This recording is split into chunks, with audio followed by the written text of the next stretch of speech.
Scores of people were arrested during cordon and search operations launched by the Indian Army, police, and paramilitary forces across the occupied Kashmir.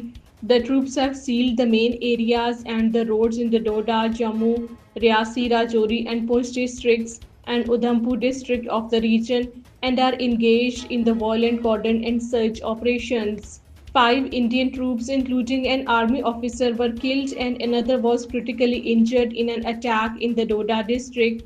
The attack took place during the ongoing search operation in Desa area of the district. Congress leader Rahul Gandhi, in a statement in New Delhi, said that the killing was a result of the BJP's wrong policies.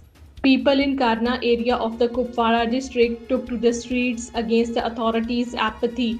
The protesters highlighted that the lack of the proper maintenance has made the roads almost untravelable in the district, significantly impacting their daily lives and economic activities.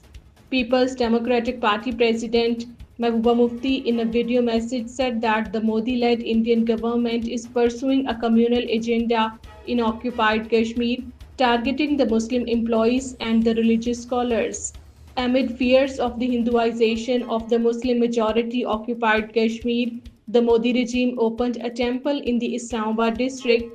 The opening of the temple named Uma Bhagwati comes at a time when the Modi regime is already introducing amendments to the Jammu and Kashmir Reorganization Act.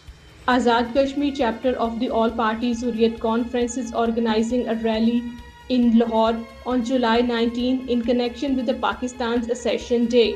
The rally will begin from the Masjid al-Shuhada to the Punjab Assembly. All political, social and religious parties of Pakistan as well as the people from every walk of the life will participate in the rally.